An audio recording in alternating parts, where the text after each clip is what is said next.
Coming up on Jerusalem Dateline, Israel gears up for war with Hezbollah as Benjamin Netanyahu warns Iran is on the march throughout the Middle East. And a major cultural shift as the Supreme Court rules that ultra-orthodox citizens should be included in the military draft. Plus, walking away from a Nazi heritage. A young German man spends his energies ministering to new immigrants and Holocaust victims. And Nova Music Festival survivors healing together. All this and more coming up on this edition of Jerusalem Dateline. Hello and welcome to this edition of Jerusalem Dateline. I'm Chris Mitchell. A peace deal could possibly avert a war between Israel and Hezbollah, but the amount of firepower assembling on Israel's northern border suggests that war could start any day. Meanwhile, survivors of the Nova Music Festival gathered to celebrate being alive and to declare victory over Hamas's culture of death. Paul Strand has the story. Israeli troops continue gathering and preparing on the border with Lebanon for what could soon be full-on war. Their purpose is to stop Hezbollah terrorists who've been attacking northern Israel from Lebanon almost daily for months. That's forced some 80,000 Israelis to flee their homes and empty out whole communities. Living right now in Kiryat Shmona is very sad. The city is empty most of the time. Hezbollah hit the north with some 40 rockets Thursday, saying it was to avenge a number of recent Israeli strikes on the terrorist group. As the war against Hamas grinds on in Gaza and tensions mount in the north, Israel's prime minister keeps trying to draw the world's attention to Iran, the massive power behind Hezbollah, Hamas, and other groups. Benjamin Netanyahu is warning Iran and his proxies are, quote, on the march to conquer the Middle East. Visiting the north, Israel's President Isaac Herzog complained the international community is doing little to stave off war. So he said it shouldn't be surprised if, quote, the situation spirals out of control. Even as Israel braces for what could be another massive and painful war, survivors of the Hamas sneak attacks at the Nova Music Festival on October 7th came together Thursday in exuberant defiance of terrorism. It was their first mass gathering since the brutal assaults. Nimrod Arnin's sister was among the more than 360 killed there. On that Saturday at the beginning of October, our light was put to the test, a test which in our worst nightmares we didn't imagine we will have to pass. On stage, dancers reenacted the horror of that morning. And on the ground, tens of thousands stood in a long moment of silence to commemorate all who were lost. But the main message of the day? Israelis will not let the terrorists steal away their full embrace of life, their joy, their dance. Nothing can stop us from living our lives here in Israel, and nothing can stop us from keep on dancing and living. Paul Strand, CBN News, Jerusalem. Israel's Supreme Court made a unanimous decision this week, which could set off a political earthquake. It concerns including the ultra-orthodox in the military draft. To break it down and explain some of the history is Rabbi Dov Lipman, who comes from the world of Israeli politics. When the State of Israel was founded, there was a group of ultra-orthodox who were against the idea of a mandatory draft for all young men. And they worked out a deal that 400 elite scholars would focus exclusively on their religious studies. And that would be basically the spiritual, a source of spiritual blessing for the army, for the country, and would preserve this idea of a small group that studies the religious texts all the time in a Jewish state which certainly values the study of the Jewish religious texts. But what has happened over the last 76 years is that small group of 400 elite scholars has now become 65,000 young men who claim that they're studying the religious texts and therefore are exempt from military service. And broader Israel said that there needs to be equality. How can there be tens of thousands who are being exempt from military service when everyone else is serving? occurring, and the Supreme Court heard those complaints and said, yes, there needs to be equality. The idea that a small group will focus on their religious studies, that makes sense, that's a value for the country, but the idea that an entire population, which has grown significantly,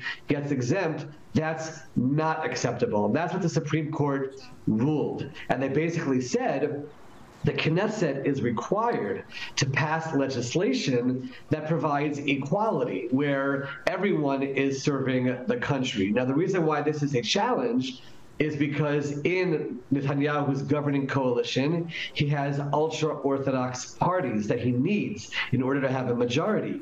They are against the idea of expanding the draft to include their young men, and that's where we have this collision between the Supreme Court on the one hand demanding equality of some kind, and parties in Netanyahu's government that are saying, we don't want to yield on this issue, we want all of our young men to get this exemption. And at the moment, the Supreme Court ruling is everyone gets drafted. Until you come with a law that shows equality, everyone gets drafted. There's no way these ultra-Orthodox parties can stay in a government where that's the government policy, and that could collapse the government and lead to a new election. Up next, news analysis with CBN Middle East correspondent Julie Stahl in our studio.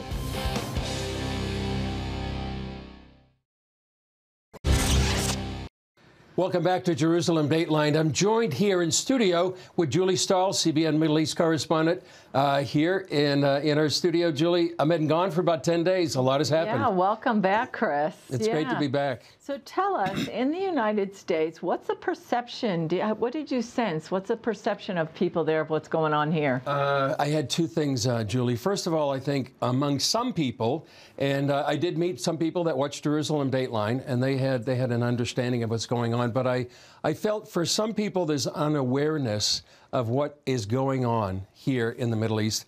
And the second thing is, I think, an unawareness of how important what's happening here is to the West, and particularly to the United States. It's not just the Israel problem, it's a global problem, and it's this idea of a radical Islam that really has a goal of a global caliphate. And I think people don't understand that. Yeah, they don't relate to it as being something, and oh, it's over there, it's over there. That's right. But it's like right on the doorstep. Exactly. You know, we just heard from Rabbi Dov Lippin about the draft bill. Tell us why that's so important here in Israel. Well, you know, it has the possibility. We were saying that, you know, the lay of the land right now is kind of looking like it was before the war, where you've got these giant protests going on. Now you've got the Supreme Court weighing in with something that could possibly bring down the government, because Netanyahu's coalition partners are so many religious parties, yeah, and there's this tension between them about these 65,000 young Haredi men serving in the army, and while everybody else's sons and husbands are serving in the army, are laying their lives down, are getting killed or wounded, and the Haredim aren't serving, and they think they're serving, but it could create again this tension in the political realm. Right. And people should be aware that this is an issue that's been going on for years, and they've never been able to come to a compromise that kind of appeases both the religious and the secular. Yeah, that's true. It's true, yeah. Yeah. So now, what's happening in Gaza? We see that things are, quote unquote, winding down. Not that it stopped in Gaza, but it's not as intense as it was. Yeah, it's not as intense as it was, but like we said, you know, soldiers are still dying there. There's a lot of unrest there. There's still, you know, the army has had to go back to some of the places where they had left, because as the people go back to their homes, Hamas also goes back to those places. So I think probably one of the big issues is what's going to happen at the end of the war there. Is it going to really be the end? You know, are things going to change? Who's going to rule in Gaza? Is Israel going to stay there? There's a lot of questions that need to be resolved. Right. What's going to happen the quote day after? Yeah. And the Biden administration is really pushing for a two-state solution. How does that play here in Israel? Well, you know, and Israel doesn't want to rule the Palestinians. They're not trying to do that, but there's, you know, it's not really a feasible thing. Like, who's going to be the other, who's going to rule the Palestinians? Right, the Palestinian Authority, right. People reject that. Right, yeah, because they've been corrupt. Mm-hmm. They've been corrupt. They haven't managed the people. The Palestinians themselves don't really like the Palestinian Authority. That's why they voted Hamas in Gaza, which wasn't the best idea. So yeah, it's not really a workable solution. Right. I think the biggest story of all right now is, as the war against Hamas in Gaza winds down, is the potential war in the north. And it's not as if to say there hasn't been a war going on since October 8th. Yeah. But right now there's an anticipation of a much bigger war, a much more deadly and dangerous war up in the north. Yeah. You know, it's Lebanon's a bigger place. It's a country. So if Israel is going to war with Hezbollah, technically it's going to war with Lebanon. I think probably there's a lot of Lebanese that don't really want that to happen. They're not necessarily in favor of Hezbollah, but Hezbollah's got power in Lebanon also. So it's really it's a very tense situation. You have tens of thousands of Israelis who've basically had to push hold for their lives up north. You know, they've moved out of their homes. They don't have their jobs. What are they going to do? They can't send their kids to school. So they are really in a stuck position, and they don't want to move back there and just have a little fence between them and Hezbollah. It's not workable. And last question, the last issue is, overarching all of this is Iran, really the head of the snake. Yeah. Yeah, I mean, Iran's behind it all with its stated goal of wiping Israel off the map, and you know, and establishing its Shiite Islam in the Middle East. You know, they want to conquer also Saudi Arabia. They want to be in control here, and they're using their terror proxies, whether it's Hamas or Hezbollah or the Houthis or other militias, to do it, and it's deadly, also to Israel, also to the United States. Yeah, I think the U.S. needs to realize that. Unfortunately, the Biden administration seems to have a policy of appeasing Iran, that giving money to Iran, which seems to fuel all the things that are happening. Yeah. Julie, thanks for joining us. Great to be back. Yeah, good to have you back, believe me. And what we talked about gives people a lot of things to pray for the government here and for the whole wider Middle East. Still ahead, forging a different path. The grandson of a Nazi officer tells his story. Do the choices of your ancestors have to define you? The man in our next interview decided that they don't. And he explained to Julie Stahl what motivates him to help Israeli immigrants and Holocaust survivors. Take a look. Alexander Dietze, welcome to Jerusalem Dateline. Thank you. Now, you are born in Germany. Yes. And you grew up knowing a little bit about history of your country, learning in school, and then you became a Christian in your early 20s, and then you had a big surprise. Tell us what it was. A very big surprise. My grandfather, he had a special gift for me, and you know, my grandfather, he taught me bicycle, he taught me swimming, so I was very close to him. But he wanted to give me his Nazi medals as a heritage. And suddenly, my whole perspective of my grandfather, so granddad, what's that? I mean, seeing all the symbols that I was always finding in my past, like they were suddenly in his hands. He never spoke. In Germany in general, the people don't speak about the Holocaust. And this was a big shout in my heart and in my soul that I heard, and from there, my journey began. So how did that affect your looking, the way you looked at the Jewish people, the Holocaust? Yeah, of course, when you come to faith, suddenly I saw, what is this Israel and Israel and Jerusalem, and it was interesting. But when this happened, it came to the past, the 70 years, not the 2,000 years. So 70 years. So suddenly I found myself with a responsibility of kind of looking in. But the key moment was when I had a friend from Israel who came to the Christians to talk about God's heart for Israel. And he said something profound. He said, what the devil meant for evil, God can turn out for good.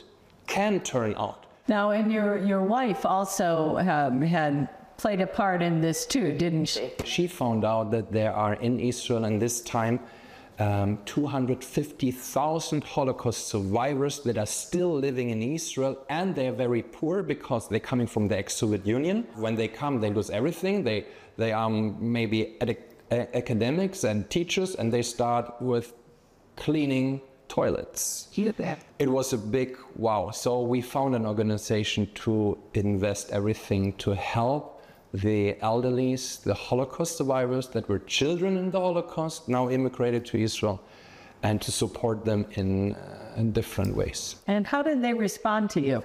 I have the grandson, how to say? Mantle?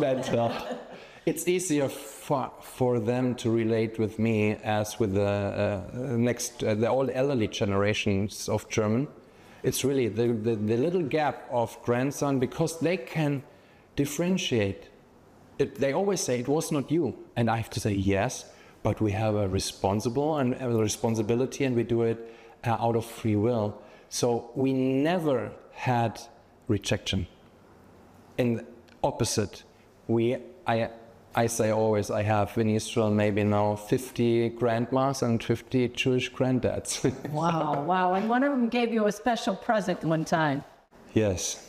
After the event with my grandfather and after a long journey that brought us to Israel, it was at an event, a very dear Holocaust survivor. She is the leader of an organization who takes care of thousands of Holocaust survivors. She said, I brought a very special gift for you, Alex. And she opened up a little box, and inside it was a medal over 75 years victory over Nazi Germany.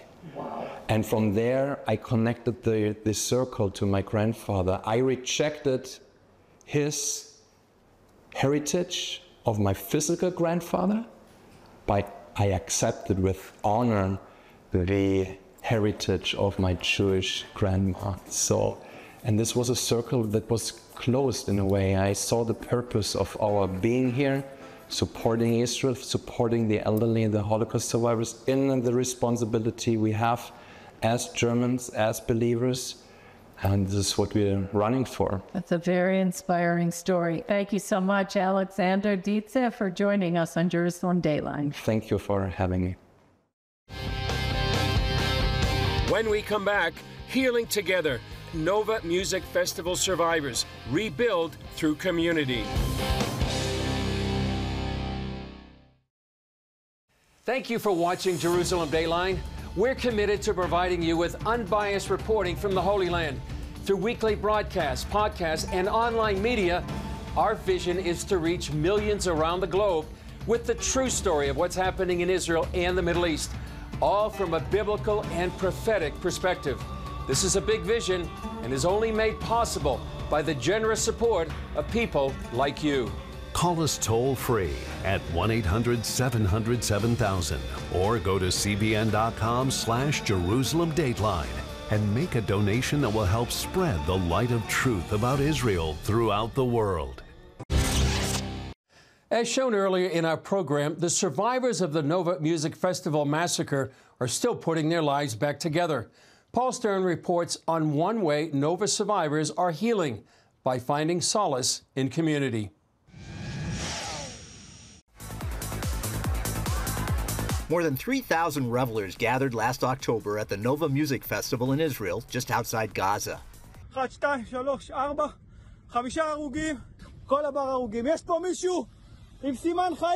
And more than 360 of them died October 7th, when Hamas and other terrorists rampaged through the festival grounds, killing, raping, and taking hostages.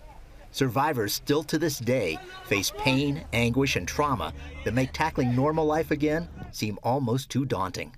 Like for Hila, who ran for 5 hours to escape the brutal terrorist October 7th. There's still breakdowns, I call that, a panic attack, a blocking in the mind. A loose-knit group called the Tribe of Nova Community has come up with all sorts of services and activities to help these survivors do more than just survive, but thrive and dance and enjoy life again. We just together to take care of each other, to get better in the mental health, just not to be alone. Sivan lost the love of her life that murderous October 7th.